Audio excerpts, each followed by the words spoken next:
Porque yo me determiné no solamente ser oidora, sino hacedora. Porque la palabra de Dios no funciona solamente cuando lo oís, porque dice que la fe viene por el oír la palabra de Dios. La palabra te activa la fe, pero para que vivas bajo la bendición de Dios, tienes que ponerla por obra. Porque no tiene sentido que escuchemos o estemos acá en la iglesia, escuchemos una palabra y vayamos a nuestros hogares y seamos lo mismo. Yo creo que para que se provoque el poder de Dios sobre nuestras vidas es cambiar mi vida de acuerdo a la palabra, no cambiar la palabra de acuerdo a mi vida. Porque los cristianos tenemos por mal costumbre cambiar la palabra de acuerdo a nuestras vidas. No es cambiar mi vida, diga conmigo, cambiar mi vida de acuerdo a la palabra. Los diseños de Dios funcionan, iglesia.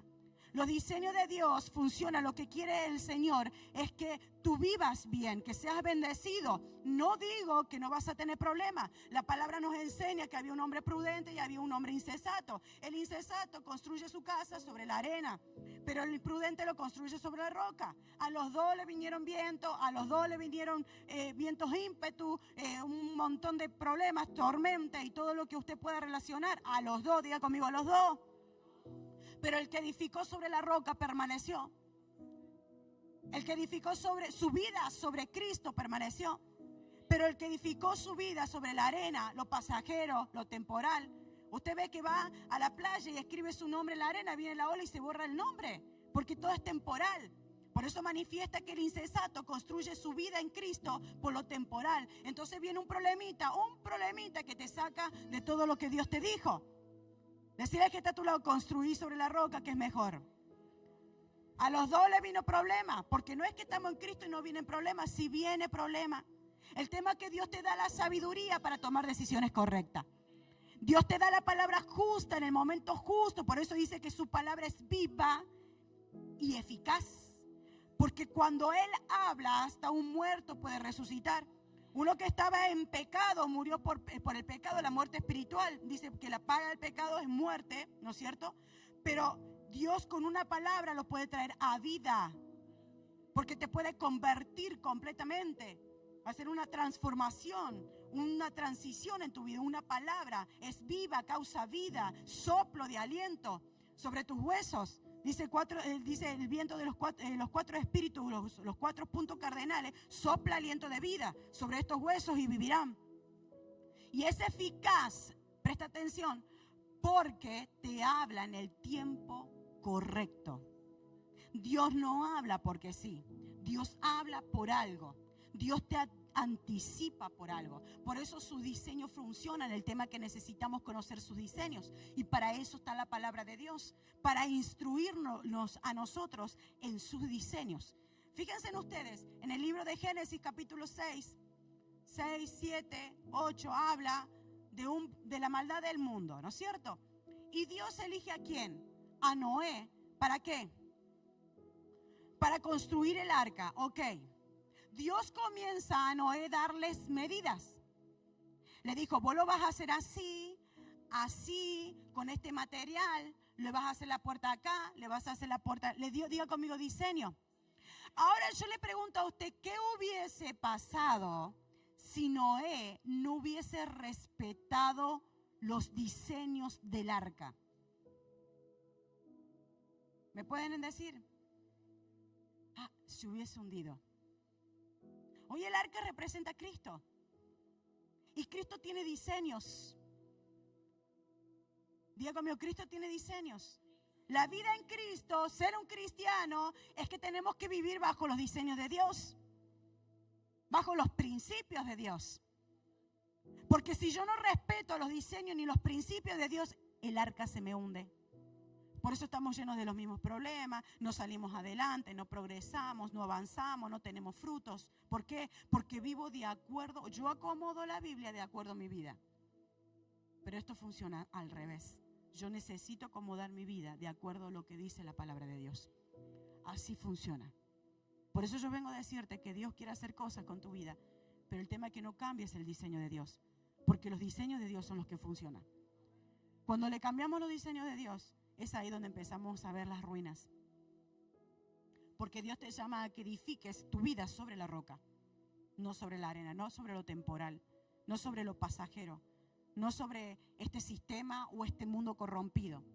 A veces nuestro corazón está inclinado. Ayer hablaba de Génesis capítulo 1, verso 1 y 2 y 3, donde Dios dice que Él crea el cielo y la tierra. Dice, en el principio Dios crea el cielo y la tierra, y dice, ¿y cómo estaba la tierra? Desordenada y vacía. Y dice que Él comienza a ordenar las cosas. Dice, sea la luz, y la luz fue hecha. Y la vida nuestra, si no ponemos los principios ni aplicamos los diseños de Dios, nuestra vida está desordenada. Y yo le daba un ejemplo, la gente se reía, pero ¿qué tan cierto que es? Yo no ando espiando la casa de nadie, ni mucho menos ando de casa en casa. La gente, por ejemplo, le sobró una comida, ¿no es cierto? Normal. Y yo mando el plato con la comida que me sobra en la heladera, pero se comen el resto y el plato lo dejan adentro de la heladera. No va ahí. El plato tiene su lugar. Lo ponemos ahí y capaz usted lavó la lechuga y el tomate le sobró. ¿Y dónde lo pone? En el plato. Pero no va ahí. No es el lugar del plato. La cuchara no va a la heladera. La olla no va a la heladera. ¿Se va dando cuenta? A veces ponemos las cosas desordenadas. Así es nuestra vida. Ponemos como principio el dinero, las necesidades, los pasajeros, los problemas. Hay gente idólatra de los problemas. Vos lo hablas de un problema en un año y acá 3 años tiene el mismo problema, porque idolatra tanto el problema que se ha enfocado más en el problema que en Dios, que te puede resolver el problema. Entonces atrasás los tiempos de Dios. Dios tiene trazado un tiempo. Por eso no existe el déjà vu, existe la traza de Dios. Dios trazó un tiempo en la eternidad con un propósito divino para cada uno de nosotros. Por eso usted va a parecer cosas que ya la vivió. No, es que Dios trazó un tiempo y es la que estamos viviendo. Pero nosotros lo atrasamos.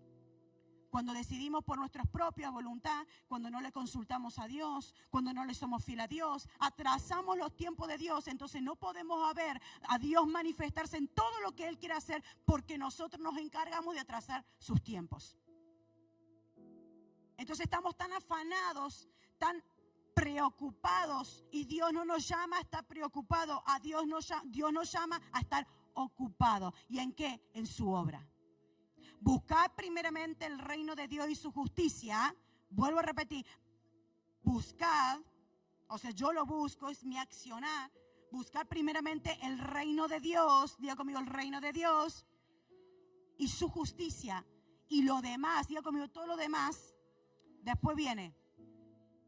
No, pero nos concentramos en el auto, en la casa, en el trabajo, en el dinero, en ganar más, en ganar más, en ganar más. Y se hace un altar donde Dios no te llama a hacer altares de dinero, porque ahí Dios no se puede glorificar. Ya hay un altar. Por eso la palabra de Mateo capítulo 6 dice, no se puede servir a dos señores. O se sirve a uno o se sirve a otro. No se puede servir al Señor de la riqueza y al Señor todopoderoso. No se puede. O uno o el otro. Entonces hay gente que tiene altares. Entonces, en vez de estar ocupado en la obra de Dios y poner a Dios en principio, diga conmigo, Dios es un principio. Si Dios es tu principio, Él va a ser tu fin, porque Él se va a encargar de todo lo demás. Él se va a encargar de... Eso es lo que yo quiero que entiendan en esta hora. Que Dios se va a encargar de todo lo demás. Moverlo al que está a tu lado y decir, Dios se va a encargar de todo. Yo digo que los católicos tienen más fe que los cristianos. Ellos creen que todos los santos le va a contestar lo que Él pidió. Nosotros le oramos a Dios y le oramos con desconfianza. Decirle al que está a tu lado, moverlo y decirle, Dios se va a encargar de tus problemas. Entonces cuando yo creo que Dios se va a encargar de mis problemas, yo no ando preocupado, yo ando ocupado. Dios me necesita en la obra. Yo estoy ocupada en la obra, no tengo tiempo de preocuparme por los problemas, que los problemas los soluciona el Señor. Yo estoy ocupada en la obra de Dios. Entonces yo gano alma porque eso es lo importante. Yo ocupo mi vida santificándome para que mi alma sea salva. Yo ando predicando el evangelio, limpio la iglesia, invito gente, evangelizo, vengo a la intercesión, vengo a la oración. Yo estoy ocupada en el reino de Dios, no preocupada por mis problemas. Porque como yo sé qué es lo que he preferido y en dónde estoy cimentada aquí en la roca, va a venir tormenta, aleluya, va a venir problemas, va a venir situaciones, pero quien tiene la última respuesta es el que me avala. Decir el que está a tu lado, Dios es el que te está avalando y Él tiene la última respuesta. ¿Cuántos pueden aplaudir al Señor que Él nos avala, que Él está con nosotros? Amén. Entonces necesitamos, por favor, comprender el orden de nuestra vida. Si usted no ordena su vida en Dios, lamentablemente vivimos en un caos. Es un desorden total. El caos es un orden ilimitado. Así como está su ropa, está su vida, así como está su cocina, está toda su vida, así con sus alimentos, así como está su heladera, así como está su baño. Empiece a pasear un poco en su casa, porque como está la casa, está su vida. Entonces vivimos en un caos que las cosas no están donde tienen que estar. Entonces los hijos manejan las emociones de las madres. Ya tiene 18 años en adelante y quieren manejar a los hijos. Entonces los hijos ya son personas que toman decisiones y a veces no son las que nosotros queremos, pero nosotros necesitamos soltar a nuestros hijos para que ellos de los errores aprendan y si no que apliquen lo que le hemos enseñado, porque a nosotros nos corresponde formarlo hasta cierta edad, 17 años, 18 años ya es un adulto que empieza a tomar decisiones y no es lo que nosotros queremos que ellos decidan, es lo que ellos, porque si usted va y chequea su vida, usted decidió lo que a usted le pareció, ¿o no? Y queremos que nuestros hijos hagan lo que nosotros queremos, ¿no? Porque ya tienen una madurez, ya hay un diseño de Dios, de esa edad ya empiezan a tomar decisiones. Así se equivoca, ellos aprenden, porque usted y yo aprendemos por los errores, ¿ok? Entonces, no puede un hijo manejar tus emociones. Hoy busco a Dios y mañana no porque mi hijo está mal. Hay padres que todavía mantienen a sus hijos. ¿Qué mal que hace, por favor? Eso desestabiliza los diseños de Dios. No es el diseño de Dios que usted mantenga a su hijo cuando ya pasó los 20 años. Mi bebé, ¿cuántos años tiene tu bebé? 42. Literal que es el bebé. ¿Se entiende? Entonces diga conmigo, el orden, por favor, el orden. Usted tiene que establecer el orden, porque el orden es un principio, iglesia. El orden está en Génesis capítulo 1, donde Dios dice, sea la luz. La luz, vos cuando encendés la luz en un lugar oscuro, comenzás a ver lo que no veías, comenzás a ordenar lo que estaba desordenado, pero no te dabas cuenta. Hoy declaro que se enciende esa luz de Cristo en tu vida, para que comiences a ver y acomodar cada cosa en su lugar. Y cuando la luz de tu vida se encienda, lo primero que va a estar en tu vida va a ser Cristo. Cristo va a ser tu principio y tu fin, aleluya. ¿Cuántos puede decir Cristo es mi principio? Si le vas a aplaudir, que sea con más ganas. Cristo tiene que ser un principio en tu vida. Cuando entendés que Cristo es un principio, comprende la magnitud del propósito y los tiempos trazados para ti. No quieres desperdiciar ni un instante sin hacer la voluntad de Dios. Y eso no quiere decir que Dios te va a librar del proceso, porque el proceso del cristiano está escrito desde el antiguo. Por eso dice que lo antiguo era sombra de lo porvenir. Usted no se va a librar. Usted, fíjese, la palabra en Éxodo habla de la esclavitud del pueblo de Israel. Nosotros estábamos esclavos en el pecado. Luego habla del desierto. Nosotros vamos a transitar a un desierto para cumplir lo que dice Deuteronomio capítulo 8, verso 2. Nos dice, te hice pasar por el desierto. Hay un tiempo que nos hace pasar por el desierto. Y dice la palabra que luego estaba ¿qué? ¿A dónde tenían que ir? A la tierra prometida. Todo eso son niveles que un cristiano tiene que pasar. Sí o sí. Y yo les digo, ¿no? Que la prueba en el desierto más grande que todos los cristianos van a pasar es lo económico. Porque si usted no pasa lo económico, usted no va a saber el poder de Dios. Todos empiezan a tener una revolución en la economía porque Dios está esperando que usted dependa de Él. La gente depende del dinero y Dios te dice, no, depende de mí. Si pasa la dependencia de Dios en toda la área económica, usted ya puso un altar que realmente es el correcto, que es Dios. Usted va a adorar a Dios, no al dinero. Entonces, cuando usted tenga un problema económico, no va a buscar aferrarse a una tarjeta de crédito, un préstamo amigo. Usted le va a orar a Dios. Y Dios tiene todos los cuervos dando vuelta en los aires para que le lleve lo que usted necesite. Decirle al que está a tu lado, Dios ya tiene un cuervo que te va a mandar pan y carne de mañana y pan y carne de tarde. Amén. Depende de Dios y vas a ver la gloria de Dios. Depende. Amén. Y dice que Éxodo se destaca porque dice que es el libro donde más manifiesta el poder de Dios en milagros y prodigios. Y es cierto. Dice que Dios le hizo columna de noche, de fuego de noche al pueblo de Israel, y era nube de gloria de día. Cayó maná del cielo. Una cosa salía agua de la roca. Era impresionante los prodigios y todo. Y así mismo dudaron de Dios. Ay, Dios. La gente tiene un plato de comida. Salió del COVID con vida. Tiene un plato de comida y todavía no vio el poder de Dios. Decirle que está a tu lado, el poder de Dios se glorifica todos los días en tu casa. Falta que solamente seas agradecido y entres a sus atrios con acción de gracia. Amén. Amén. Bueno, quiero compartir rapidito. ¿Cuánto me queda? Vamos a ir al libro de Primera de Reyes, por favor, capítulo 19. Primera de Reyes, capítulo 19. Vamos a leer.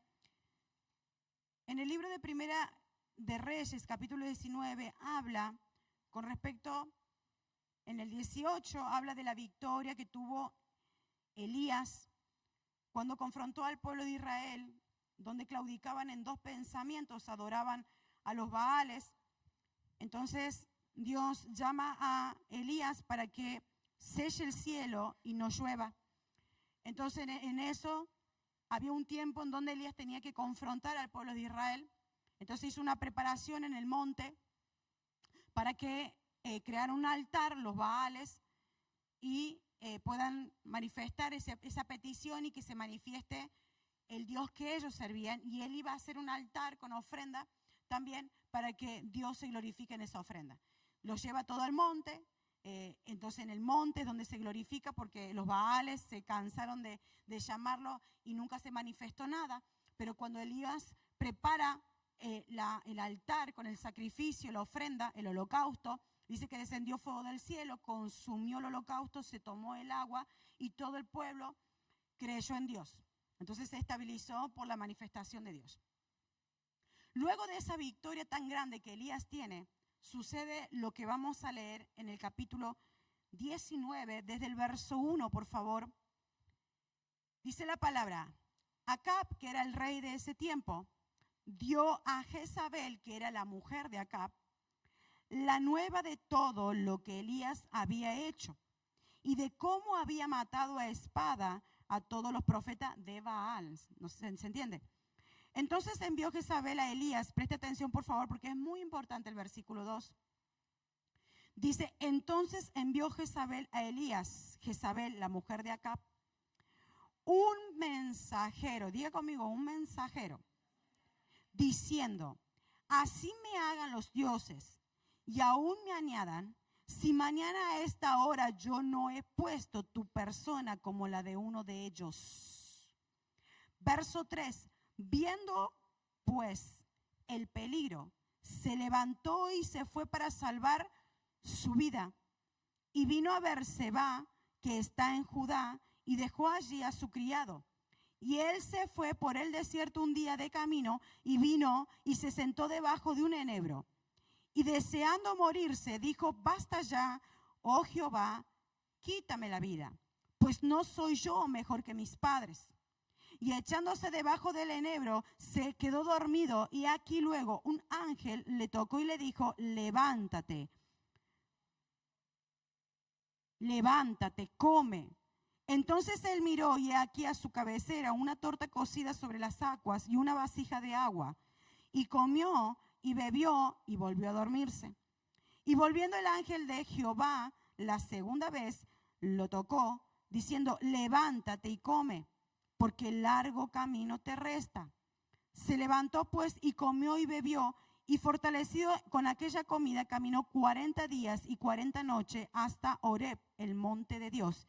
Y allí se metió en una cueva donde pasó la noche. Y vino a él palabra de Jehová y le dijo: ¿qué haces aquí, Elías? Hasta ahí, por favor, vamos a leer por ahora. Estamos sabiendo un profeta. Yo le puse a esta prédica, no escuches los mensajeros del infierno. Fíjense en ustedes que Elías venía de una gran victoria. Dígame si no es una victoria que tú le ores a Dios y que haga descender fuego del cielo y que consuma el holocausto y se glorifique con poder y autoridad en una petición que tú hagas. Dígame si no era autoridad eso y de venir una gran victoria cuando dijo, bueno, se cierran los cielos, no llueve por 3 años y ahora se abren los cielos y viene una nube como la palma de la mano y comienza a llover después de 3 años. Dígame si eso no es victoria. Dígame si no es eso, la gloria de Dios manifestado con autoridad sobre la vida de Elías. O sea, Elías hizo descender fuego del cielo, hizo cerrar el cielo y abrir el cielo, pero resulta que se levanta una voz del infierno y lo desestabiliza. Estoy hablando de Elías, del que vino un torbellino de fuego y lo llevó con cuerpo y todo. Estoy hablando de Elías con la autoridad que manejaba en la tierra y era reconocido por lo que él portaba de Dios. Él venía de una victoria y se le apareció un mensajero del diablo. Porque usted cuando está en victoria es ahí donde hay un mensajero para desestabilizarse. Porque usted viene con victoria, entonces usted va potencializando la fe. Va creciendo más, usted ora por su marido se convierte, usted va a seguir orando. Pero cuando su marido se convierte, ahí le aparece el mensajero. Fíjense ustedes que Jezabel era una mujer que aborrecía todo lo que tenía que ver con Dios. Es un espíritu que se mueve hoy en la iglesia que no ama a los profetas, o sea que se levanta contra la profecía de Dios. Todo lo que es palabra del Señor y la mejor profecía que tenemos, todo lo que Dios estableció por medio de su Hijo Jesucristo en los 4 evangelios. Esa es la palabra profética más segura que nosotros tenemos que estar atentos como antorchas, ¿sí? Siempre prestar atención a lo que Jesús dijo. Y luego Dios establece cosas por medio de los profetas, ¿sí? Entonces el espíritu de Jezabel aborrece a los profetas de Dios. Los aborrece. Entonces levanta profetas que no son de Dios, que son los falsos profetas que andan dando vueltas, que no se manejan bajo los principios de Dios, pero ellos hablan de parte de Dios. Entonces usan el espíritu de adivinación. ¿Para qué? Para confundir la gente. Entonces Jezabel se mueve en ese ambiente. Jezabel confunde, odia, aborrece todo lo que venga de parte de Dios. Cuando Jezabel se entera de que Elías mandó a matar a todos los profetas que tenía de Baal y de todos los otros dioses, dice la palabra que cuando ella escucha eso, porque el enemigo está muy atento a ver tus victorias, uno tiene victoria cuando tiene victoria y cuando viene de una guerra. Usted está peleando para no caer en pecado. Usted está guerreando para no contestar ni usar su carnalidad para defenderse en ninguna injusticia. Usted está peleando, usted está batallando. Y cuando Dios te manifiesta la victoria, ahí se presenta el mensajero de Jezabel. Y fíjense ustedes que el mensajero tuvo autoridad porque usted tiene 5 sentidos a los que tenemos, gracias a Dios. Pero espiritualmente todos tenemos 5 sentidos. Usted tiene el tacto, tiene el gusto, tiene el olfato, tiene el oído y la visión. Y los 2 más importantes es la visión y es el oído. Y todo comienza por el oído. Por eso la palabra dice que la fe viene por oír y el oír la palabra de Dios. Su oído, no su oreja, su oído, su estado receptor es muy importante. Por eso decirle al que está a tu lado, cuidado con lo que escuchas. Decíselo de vuelta, cuidadito con lo que escuchas. Porque tu oído es muy importante. Usted sabe que la persona que tiene problemas de oído se le desestabiliza el cuerpo.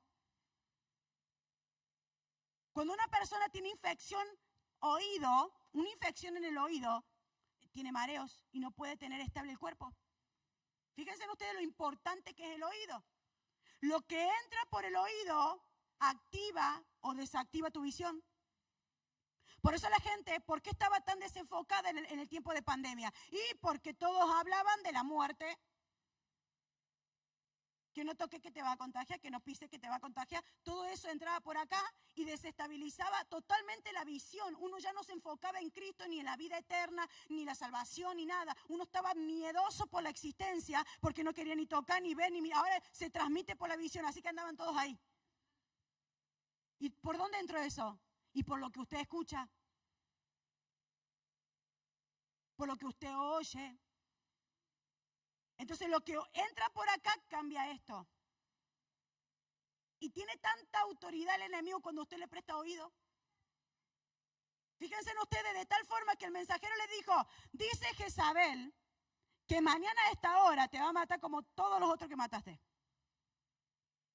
Y él cambia la visión. Dice, viendo el peligro, se fue huyendo para salvar su vida. O sea, lo que entró por acá, cambió por acá. Y eso pasa, iglesia, porque el enemigo sabe cuál es tu debilidad. Sabe que si te tocan tema diezmo, te tocan tema ofrenda, te tocan tema primicia, te tocan tema de lo que tenga que relacionado con el ídolo que tengas, cuando entre por acá, te cambia esto. Entonces ya no los ve más bonitos los pastores, ni amorosos, ni buenos, ni nada. Ya te cambió la visión. Cuando viene una corrección a tu oído y no le gusta a tu alma, ya cambia la visión. Esto, diga conmigo, el oído es muy importante.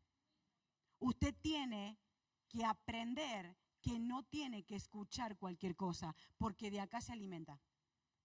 Usted tiene que escuchar la palabra de Dios y todo lo que tenga relacionado con lo que usted va a avanzar, a lo que a usted le conviene. Pablo dijo, todo me es lícito, pero no todo me conviene. Si estamos bien atentos a la palabra de Dios, usted está oyendo lo que Dios está diciendo, usted va a visionar como Dios se le entra por el oído. Usted ya cambia. Por ejemplo, cuando Dios le habla, a mí, por ejemplo, me impacta el pasaje donde Jesús habla de la mujer del flujo de sangre. Me impacta. Es una historia, una parábola, lo que usted le quiera llamar, para mí versículos poderosos. ¿Por qué? Porque dice la palabra de Dios que la mujer oyó que Jesús estaba por ahí. Y era una mujer que estaba contaminada. Y en esos tiempos, anda que alguien contaminado toque algo, la podían decapitar. Y ella, como oyó que Jesús estaba por ahí, rompió los límites. Porque dijo en sí, si tan solo tocas en la punta de su manto, seré sana. Tenía una visión clara porque ella oyó, me supongo yo, que escuchó de todos los milagros que venía haciendo Jesús. Ella oía los milagros y dijo, pero ¿cómo va a hacer milagro con todo el mundo y no va a hacer milagro conmigo? No voy a ir de frente ni nada, estoy contaminada, pero yo le voy a tocar la punta de su manto y eso me va a sanar. Porque oyó que Jesús sanaba. Ella había gastado todo lo que tenía y nadie la había podido curar, nadie. Y dice la palabra de Dios que cuando Jesús estaba en ese lugar había mucha gente que se lo ponía, dice que mucha gente estaba alrededor de él, que lo agolpaban a Jesús. Y fíjense, yo cuando hablo de eso, hablo de todos los límites. O sea, Jesús estaba envuelto de gente, envuelto de límites, de oposiciones, rodeado de todo lo que me puede frenar, porque cuando usted ve mucha gente, dígame si no es como yo que se va. Yo veo mucha gente y digo, no me voy a quedar esta manera. Y hoy el Señor me probó, me llevó a una estación de servicio y estaba llena de gente. Y no me queda otra. Yo veo mucha gente y me voy, ¿o no? ¿O a usted le encanta esperar 2 o 3 horas que lo atiendan? ¿Qué dice usted? Vuelvo después, ¿o no? Confiese y sea libre, por favor. Claro, estamos trabajando en la paciencia, Dios sabe.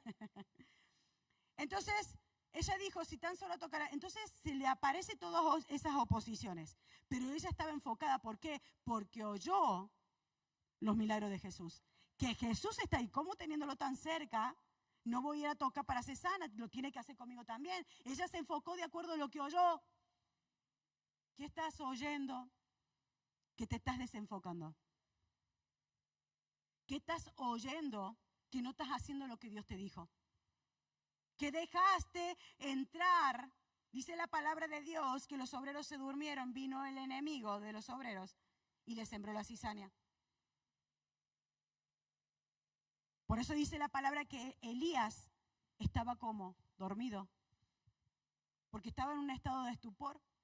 El pueblo de Israel, miren, fíjense lo que un mensajero del diablo en el libro de Esdras habla de que todo el pueblo enemigo que tenía el pueblo de Israel se levantó a decirle, si ustedes siguen edificando, ustedes van a estar todos, los van a matar, los van a llevar el rey, va a ver, van a llevarse, los van a llevar de vuelta cautivo.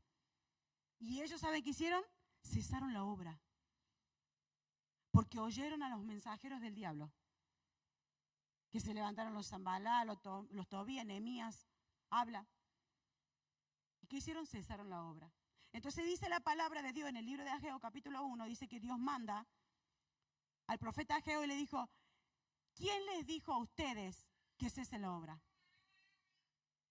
¿Quién les dijo? O sea, escuchamos a los mensajeros del diablo y dejamos de hacer de lo que Dios nos dijo que hagamos. Decirle que está a tu lado, empezá a escuchar la voz de Dios, que te va a activar el propósito. Usted se tiene que ocupar a escuchar la voz de Dios. ¿Y cómo se logra eso? Y orando, adorando, intercediendo, buscando su rostro, el que busca halla. Búsquelo al Señor con todo su corazón. No con intereses personales, sino con intereses de reino. ¿Y cómo es eso? Y le vas a decir, Señor, cambia mi corazón para que otro vea mi cambio y también se cambie de un estado a otro, de las tinieblas a tu luz. Entonces yo me pongo en relación con Dios para no escuchar, identificar. Yo cuando tengo la identidad clara, ¿quién soy? Yo tengo el discernimiento de saber cuándo es una voz de derrota. Dios te dijo que lo vas a lograr. Y vos escuchaste que alguien te dijo, no, eso es re difícil, no vas a poder salir. Esa enfermedad no te va a hacer fácil salir de ahí. Si Dios te dijo que te va a sanar, Dios te dijo que te va a sanar, Dios dijo que te va a restaurar, Dios dijo que te va a unificar con tu esposo, que te va a devolver tu familia, Dios te dijo que vas a avanzar, Dios te dijo tantas cosas lindas y viene un enemigo que te dice lo de parte de Satanás y le cree más lo que te dijo el diablo que lo que te dijo Dios. La gente es muy frágil de creer las mentiras del diablo y no creer las verdades eternas. Entonces, ¿qué hizo Elías? Oyó al mensajero de Satanás y cambió la visión. Y ya no estaba para cumplir el propósito en Dios, sino que ya estaba para salvar su vida. ¿Y qué dijo Jesús? El que quiera salvar su vida y el que la pierda por causa de mí, perdió la visión, se desenfocó del propósito. Por escuchar algo que no convenía a su espíritu, tuvo miedo. En vez de confiar en Dios, es como que te dicen, mira, está pasando esto y vos empezás a tener miedo. Pero si Dios te dijo que está con vos, ¿cuál es el problema? Que se presente lo que sea, pero Dios está contigo. Y si Dios contigo, decirle que está a tu lado, nadie me puede vencer. ¿Se da cuenta? Lo malo no te puede vencer. Las enfermedades no te pueden vencer. Un problema matrimonial no te puede vencer. Nada te puede vencer porque dijo que Dios estaba contigo todos los días de tu vida. Decirle que todo Dios nos está hablando en esta noche. Viendo pues el peligro, se levantó y se fue a salvar su vida. Y vino a Berseba, que está en Judá, y dejó allí a su criado. Y él se fue por el desierto un día de camino. Ahora, yo entiendo que Dios te manda al desierto. Es un tiempo, un proceso, salir de esclavitud y Dios te entra en un proceso del desierto, que no es para que vos te mueras en el desierto, es para que vos transites, que te refuerces, que creas, que confíes, que te hagas como un carácter de hijo y pases a la tierra prometida. Una cosa que Dios te mande y otra cosa que te metas por tu propia cuenta. Elías, por no estar alineado a Dios, de una relación vertical, se metió al desierto y nadie le mandó que se vaya ahí. Dios no le dijo que se vaya al desierto, porque se le presentó un mensajero del diablo a perturbar lo que Dios dijo, y en vez de orar a Dios y decirle, Señor, ayúdame, ¿qué hago ahora? Tuvo miedo y se fue corriendo. En vez de ir, hay gente que tiene problemas y en vez de ir al autor, se va a los curanderos, los hechiceros, los brujos, la amiga, el amigo. Eso no te van a resolver el problema. Ellos te van a ir en contra de lo que Dios dijo, porque donde tenés que buscar la respuesta es en la presencia de Dios. Esos son los pastores de la casa, que ellos tienen el consejo para alinearte a la visión de Dios. Para eso Dios los ha puesto. Si no respetan las autoridades de esta casa, ¿cómo hacemos? Estamos como ovejas sin pastores. Si Dios asignó a un hombre y una mujer para que imparta y ustedes beban del Espíritu que Dios depositó en ellos, esa pasión, yo lo conozco al pastor Rubén hace unos años, como él dijo. Nosotros cuando empezamos, yo estaba soltera, era pastora sola en ese momento. Luego el que hoy es mi esposo enviudó y después de unos años que tuvo viudo, nos casamos nosotros, ¿sí? Pero en ese tiempo estaba sola, entonces como no, yo los formé a los que estaban en la alabanza, los formé solamente con palabras. O sea, con formación de parte de la Biblia, porque de música no sé cómo se agarra la guitarra. Entonces, por medio de un contacto que el pastor Luna, él me conectó con el pastor Rubén y ahí él empezó a formar. Después de un tiempo estuvo un profeta formando y hace 2 años o 3 ya está de vuelta el pastor Rubén con nosotros. Porque hay una pasión, o si no Dios nos lo extendería. Hay una pasión, son un matrimonio llamado por Dios, pagan precio. Digo, la gente a veces cuestiona de afuera, pero si supiese el precio que nosotros pagamos por servir al Señor. Desde que yo conozco del Señor, lo único que tuve más contreras de adentro que enemigos de afuera. Enemigos como lo que yo tenía, que eran los hermanos, o sea, era tremendo, pero yo sé que fue un proceso, que yo no tenía que ver la humanidad de la gente. Yo tenía que ver con la misericordia que Dios nos tiene todos los días nosotros. ¿Se entiende? Si vos empezás a mirar al hermano y traer una cinta métrica, ¿vio? Porque hay hermanos especiales para traer una cinta métrica dentro de la iglesia y empezar a medir al hermano. Mira este que peca, mira este que peca. Y dice la palabra que con la misma medida que medís, serás, decirle que te lo guarda como me medís. Entonces ya no venimos a adorar a Dios, venimos con la cinta métrica, ¿vio? Y empezamos con la cinta métrica a medir y nos desenfocamos porque me enteré que el hermanito anda pecando y está sirviendo a Dios. Escuchamos al mensajero del diablo y cambiamos la visión. Ahora yo no me enfoco en servir al Señor y serle fiel, sino que estoy midiendo al hermano que peca, pero está ahí sirviendo. ¿Se da cuenta? Cambiamos totalmente. Entonces, como ya no lo reprenden, no lo corrigen y nadie descubre sus intimidades, me voy a otra iglesia. Y allá en la otra iglesia hay más pecadores que de la iglesia que te fuiste. Y fuiste a adorar al Señor, pero resulta que viste el defecto del hermano y ya sacaste la cinta métrica. Y así va a ser en todas las iglesias, porque la iglesia está llena de pecadores. Donde abunda el pecado, dígalo por favor, ¿y cuánto puede decir? Sobreabunda la gracia de Dios. Dale un fuerte aplauso al que te da la sabiduría de no usar una cinta métrica y enfocarte en lo que Dios te llamó. Si tú por un segundo te enfocaras en lo que Dios te llamó, en el propósito que tenés en Dios, no estarías tan pendiente en la paja ajena. Estarías trabajando en tu viga para ir camino a la perfección. Yo digo, no trabajan en eso y no tienen tiempo, pero tienen tiempo de andar mirando a los hermanos. Entonces les sobra el tiempo, no lo buen usa. Porque tenés que estar para averiguar qué hace el hermano afuera de la iglesia. Decirle que está todo lo de mí, no están hablando. No sé de quién. No conozco a nadie, pasa en toda la iglesia, porque el diablo opera igual en todos lados.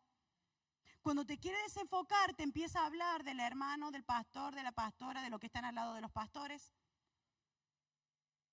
Te desenfoca. Son mensajeros del diablo que como ve que tienes un potencial en Dios, te va a querer distraer.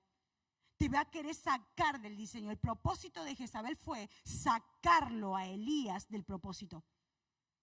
Ese es el propósito de los mensajeros. Por eso los mensajeros frenaron la obra de Dios. Hicieron un montón de cosas, los mensajeros del diablo. Pero así como los profetas se presentaban para decir, ¿quién les dijo a ustedes que cese la obra? Así Dios se presenta hoy y decirte, ¿quién te dijo que te frenes?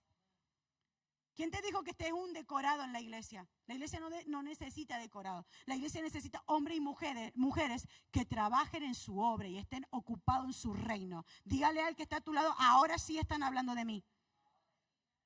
Porque Dios te vio, cuando Él te vio, ya te había trazado un propósito. Trazó un diseño para tu vida y un encauce para que estés bastante ocupado en esta tierra. No preocupado, ocupado. Amén. Dice, viendo pues el peligro, se levantó y se fue para salvar su vida. Y vino a Berseba, que está en Judá, y dejó allí a su criado. Y él se fue por el desierto un día de camino. Y vino y se sentó debajo de un enebro. Dice la palabra de Dios que mejor es un día. Porque para Dios un día, ¿cuánto es? 1000 años. O sea, en vez de ir a la presencia de Dios, dice mejor un día en la presencia de Dios, se fue de un día al camino, al desierto. ¿Quién lo mandó al desierto? Nadie. Era que se tenía que meter en la presencia de Dios. Así, iglesia, usted cuando tenga un problema, métase en la presencia de Dios. Injusticia vamos a vivir hasta que se termine la existencia. Usted métase en la presencia de Dios. Decirle que está a tu lado, métete más en la presencia de Dios. Porque en su presencia hay plenitud de gozo. Usted no va a andar en amargura, usted no va a andar en tristeza, usted no va a andar llorando por los rincones, usted no va a andar tomando pastillas para dormir, porque en su presencia hay plenitud, diga conmigo, plenitud de gozo. Y dice la palabra, dice, y se fue por el desierto un día de camino y vino y se sentó debajo de un enebro y deseando morirse dijo, basta ya, oh Jehová. Le agarró el espíritu de muerte, el espíritu de depresión y todos los espíritus. Menos el de Dios, eran todos. Quítame la vida. Y empezó a compararse. No soy mejor que el hermanito que está tocando el teclado. Se empezó a comparar. Porque el espíritu jezabélico te manda el mensajero, te desalinea, ya no estás viendo lo que Dios te dijo, ya estás viendo la maldad, el mal, toda la obra de todo lo que no tenés que ver. Y ya empezás a meterte en el desierto, que Dios no te mandó al desierto. Y ya empezás a compararte con el hermano que es mejor que vos, que toca mejor, que los pastores lo quieren más a ellos. ¿No escucharon eso nunca?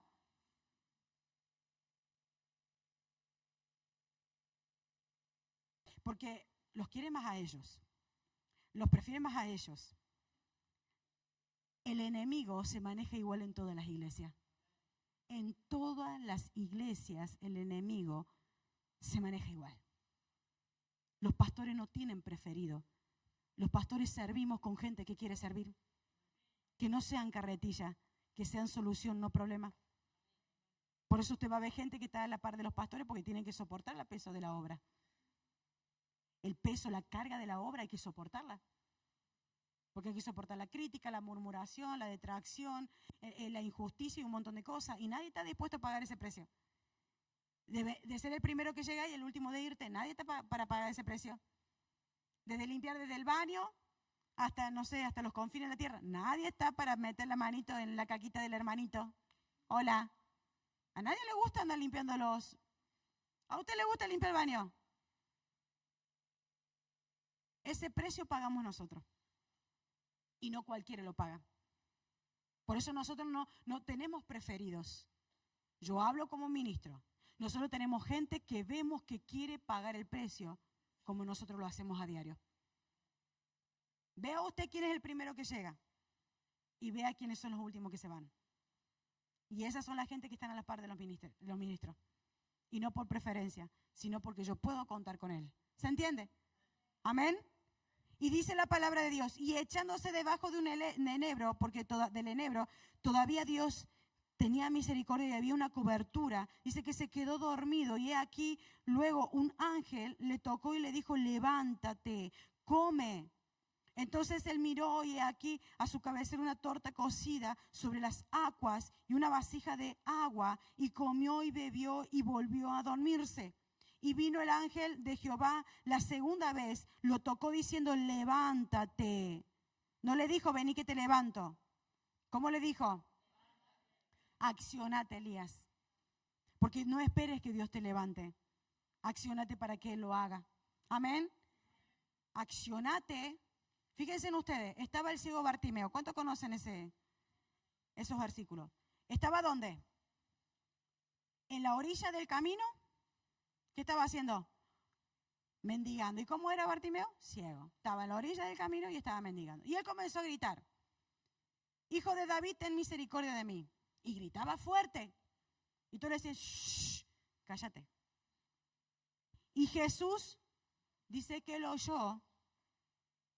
¿Y qué dice? Que fue hasta donde estaba el ciego. ¿Dice eso? No, no dice eso. Dice que lo mandó a llamar. Entonces los discípulos que le dijeron, levántate, el maestro te llama. O sea que el accionar estaba en quién? En el ciego. Tenía que accionar, levantarse del estado que estaba. Porque si vos querés un cambio, tenés que accionarte. Si querés que tu vida produzca, tenés que accionarte. Hay gente que se quiere ganar dinero acostado hasta las 12 a.m.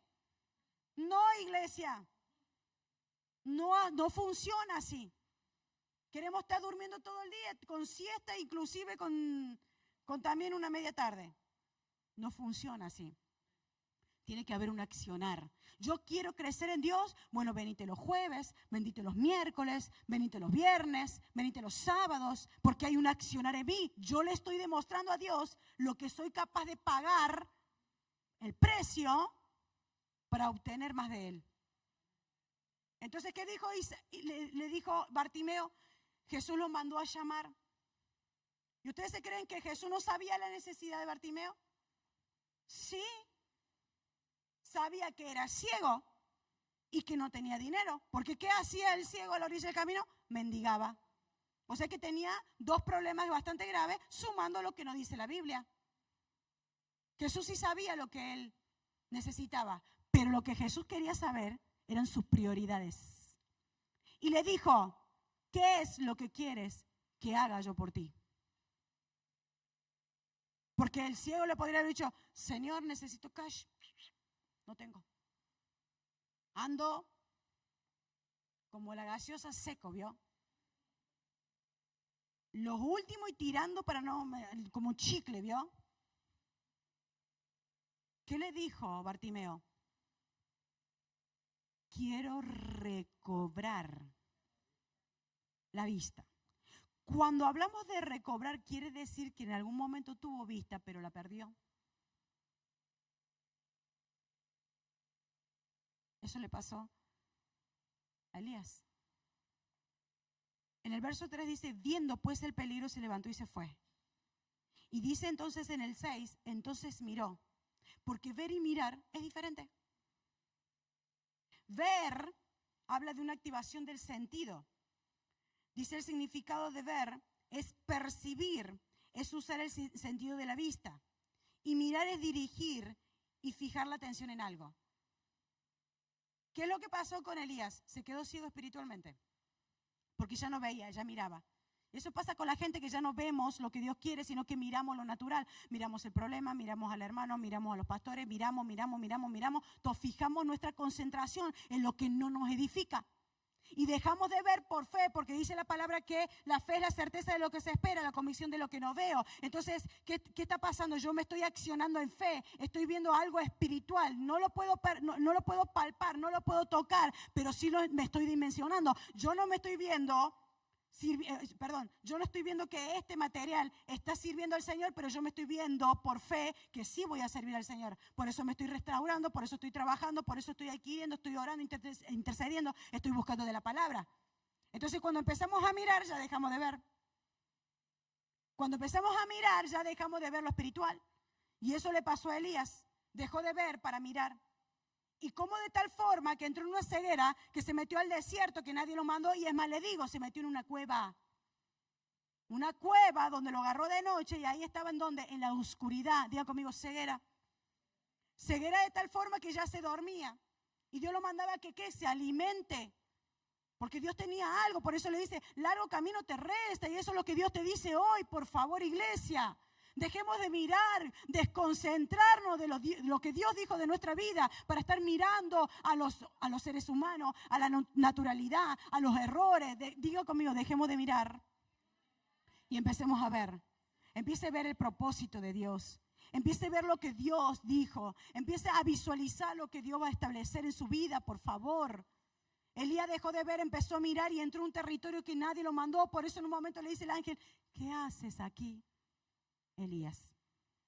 Y empezamos a tomar decisiones que Dios no quiere para nuestra vida. Empezamos a decidir mal. Empezamos a ir para allá que Dios no te manda. Empezamos a hacer esto que el Señor no te manda. ¿Por qué? Porque estamos ciegos. Entonces cuando Bartimeo se presenta delante del Señor, le dijo, quiero recobrar la vista. Entonces dice la palabra que el Señor vio que su prioridad era volver a enfocarse en el llamado.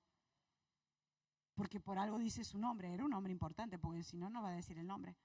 Decía el ciego Bartimeo. Había un propósito en él, pero comenzó a mirar. Escuchar a los mensajeros del diablo que te manipulan en base a tu debilidad y te sacan de lo que Dios quiere. Pero hoy declaro que tu identidad es clara. Eres un hijo de Dios. Dios te ha llamado con un propósito, no naciste porque sí. Hay un destino profético trazado en la eternidad que necesita ser materializado en base a tus decisiones. Basta de decidir mal. Dios empezó a ver, Jesús vio la prioridad de Bartimeo, que no era el dinero, que es lo que desenfoca a muchos hermanos. Desenfoca a mucha gente porque el proceso económico lo pasamos todos.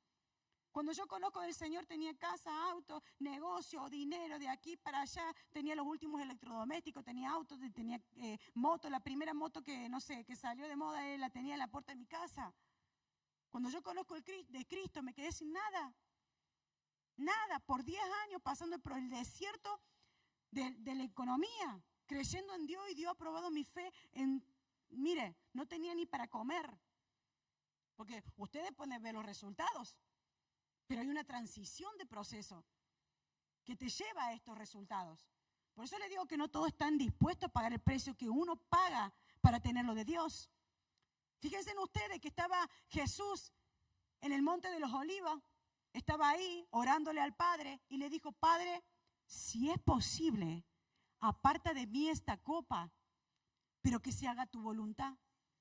¿Y cuál era la copa que quería obviar el Señor? Y era la crucifixión y el latigazo y el que le iban a escupir y que le iban a clavar los clavos en las manos y en los pies.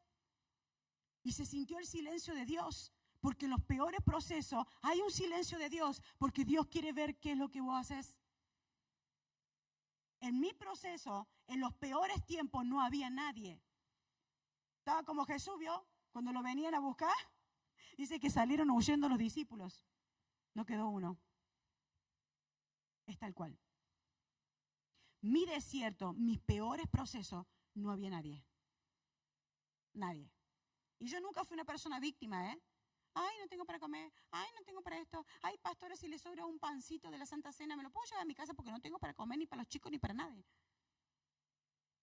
Mire, todo al altar. Soportando las pruebas. Y que he sentido el silencio de Dios, hasta entiendo las gotas de sangre que le cayó al Señor. Como sudor, dice, como gotas grandes en tierra. Yo lo sé. Porque padecemos por causa de Cristo. Y en los procesos no había nadie, ¿eh? Nadie. Pero Dios no me hace reclamar, ay, que me dejaron solo. No. Gracias, Señor, porque ahí te conocí más. Porque como no había nadie, al único que tenía era el Señor. Le buscaba más a Él. Le oraba más a Él. Necesitaba más de Él. Más de su palabra, más de su presencia. Experimenté cosas extraordinarias, cosas que no caben en una mente humana. ¿Y eso a dónde me forjé yo? De soportar. Cuando yo me caso con mi esposo es mayor que yo, él hace 40 años que tiene ministerio, su mujer en el tiempo que antes que fallezca era muy conocida. Imagínense en todo lo que yo tuve que enfrentar. Me daban a matar. A matar. ¿Qué no dijeron de mí? Me escracharon, inventaron Facebook, me hicieron de todo. Y eran los de adentro, no eran los de afuera, ¿eh? ¿Qué hubiese pasado si yo no hubiese pasado el proceso del desierto? ¿Qué hubiese pasado si yo no hubiese sido procesada antes? No hubiese soportado tanta presión. El monte de los Olivos, que es, recuérdame cómo es, Getsemaní. ¿Sabe lo que significa Getsemaní? Prensa de aceitunas. Prensa. Porque ahí donde estaba Jesús transpirando sangre, es ahí donde estaba sintiendo la presión. Y en un momento en la cruz dijo, Padre, ¿por qué me has abandonado? Porque era el silencio de Dios. Cuando estás sufriendo más, Dios te está probando a ver qué haces. Ya te enseñó, ya te impartió, ya te dijo, ya te enseñó la palabra. Te dijo que iba a haber un proceso. Pero ¿sabe por qué hay gente que está explotando de los talentos y no está haciendo nada? Porque no soporta el proceso. Porque esto no es para cobarde, esto es para valiente. Esto es para gente que aunque tenga que perder la cabeza, no va a negar el nombre del Señor. Jamás va a retroceder, porque eso es lo que somos ustedes y yo en Cristo. No retrocedemos, somos como Proverbio 30:30. No miramos hacia atrás, no retrocedemos por... Decirle que está a tu lado, yo no retrocedo por nada. Amén. Necesitamos comprender que lo que Dios quiere forjar es un carácter de hijo, porque el hijo tuvo que padecer la cruz. Pero luego de padecer la obediencia y hacer lo que Dios le dijo que haga, porque no le fue obviada la copa, la tuvo que beber. Y luego que murió, al tercer día resucitó. Y dice que fue exaltado sobre todo. ¿Quién puede negar la existencia de nuestro Señor? Nosotros estamos acá porque creemos. Ese ADN tenemos nosotros. El tema es que lo tengas que forjar. Pasa el proceso, iglesia. Pásalo, porque Dios no se olvida de las promesas. Dios le dijo que Él iba a ser exaltado sobre todo, iba a poner, dice, los enemigos hasta los estrados de sus pies, y lo hizo. El enemigo creyó que estaba en victoria hasta que resucitó Cristo. Yo declaro que el enemigo cree que está en victoria, pero tu proceso lo vas a pasar y la gloria de Dios va a resucitar sobre tu vida y vas a ver el favor de Dios en todo, aleluya, dale gloria al Eterno. En todo vas a ver el favor de Dios. En todo, aleluya. Amén. Dice la palabra que en un momento empezó a haber un viento fuerte, dice el 11, y él dijo, sal fuera, no te quiera dentro de una cueva, no te quiera en el desierto, aleluya. Él le dijo, sal fuera y ponte en el monte delante de Jehová. Y aquí Jehová que pasaba y un grande y poderoso viento que rompía los montes y quebraba las peñas delante de Jehová. Pero Jehová no estaba en el viento, porque Dios no se glorifica en rompimiento de un montón de cosas que se destruya tu matrimonio. No se glorifica ahí en el nombre de Jesús, se glorifica en tu fe, que Dios lo va a resolver, ¿se entiende? Dice, y quebraba las peñas y Jehová no estaba en el viento, y tras el viento un terremoto, pero Jehová no estaba en el terremoto, y tras el terremoto un fuego, pero Jehová no estaba en el fuego, y tras el fuego un ¿qué? Un silbo apacible y delicado. Diga conmigo la paz. Cuando Elías entra en sí, como Bartimeo, dice que él entra en sí y se estableció una paz que tuvo temor. Dice la palabra de Dios, cubrió su rostro con su mano y salió de la cueva donde estaba y se puso a la puerta de la cueva, dice. Y aquí vino a él una voz diciendo, ¿qué haces aquí, Elías? Él respondió en sentido un vivo celo por Jehová, Dios de los ejércitos, porque los hijos de Israel han dejado tu pacto, han derribado tus altares y han matado a espada a tus profetas, y solo yo he quedado y me buscan para quitarme la vida. Y le dijo Jehová, ve, vuélvete por tu camino, por el desierto ¿de qué? ¿De qué? Y llegarás y ungirás a Hazael por rey de Siria, porque le dijo, hay una asignación, Elías. ¿Y saben qué me llama la atención? Que me habla de un territorio que se llama Damasco. Y yo conozco en Hechos capítulo 9 que dice que iba Saulo de Tarso a matar a los hijos de Dios, a los cristianos, y iba por el camino ¿de qué? De Damasco. Y en Damasco, ¿qué pasó en Damasco? Se resplandeció una luz del cielo y le dijo, Saulo, Saulo, ¿por qué me persigues?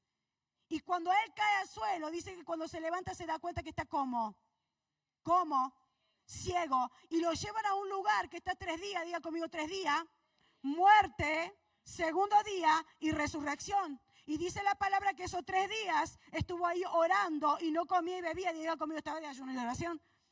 Y Dios manda a una Ananías, un discípulo, ¿para qué? Para que recobra la vista, le asentó los 5 ministerios en la vista de Pablo, y todo eso pasó en Damasco. Diga conmigo, en la tierra de la visión. Yo declaro que te has metido en la tierra de la visión. Que hoy vas a empezar a escuchar el mensajero de Dios que hoy te ha puesto para que tu visión cambie. Ya no estés mirando el problema, sino que estés viendo la gloria de Dios. Que ya no te encauces y te metas a enfocarte en la ruina, sino qué podés hacer después de esa ruina, y la gloria de Dios se va a glorificar. En el nombre de Jesús, Dios te va a demostrar que Él puede de la ruina sacar lo mejor. Y eso es lo que va a hacer de tu vida. Vos crees que está en ruina, pero Dios te dice, este es el tiempo donde voy a sacar de ti lo mejor. Declaro en el nombre de Jesús un tiempo de cambio. Hoy te vas a enfocar tu visión. Vas a comenzar a ver como Dios quiere que veas. No te veas como el mundo te dice. Ve tu personalidad que va a cambiar, y ve como Dios, el Señor te ve. Decirle que está a tu lado, ve como el Señor ve. Porque vos te estás mirando, pero el Señor te está viendo. Vos te estás mirando como que no vas a poder, pero el Señor te está viendo que sí vas a poder. Decirle que está a tu lado, ve como el Señor ve. Amén. Yo declaro que te levantas en esta hora. Se activa tu visión poderosa. Se activa tu visión profética. Vas a empezar a ver lo que no pueden visualizar ninguno. Lo vas a ver y Dios te va a respaldar. Eso se va a glorificar. Eso se va a materializar. Eso se va a suceder. ¿Por qué? Porque diga conmigo, hoy empiezo a enfocarme en el llamado del Señor. Elías, ¿qué hace a ti aquí? Ahora vuélvete. De donde saliste, ahí te quedas. No era acá, era allá. No era allá, amada iglesia, en el problema, en la dificultad. Era acá, en la presencia del Señor. Amén. Viene un cambio para tu vida. Viene tiempos gloriosos para tu casa. Yo declaro que este año lo empezás con gloria, y con gloria sobre gloria lo vas a terminar. Amén. ¿Cuántos pueden aplaudir al Señor? Empieza a visualizar como Dios ve. Empieza a ver como Dios ve. Amén. Ponte de pie en esta hora. Yo quiero orar por tu vida.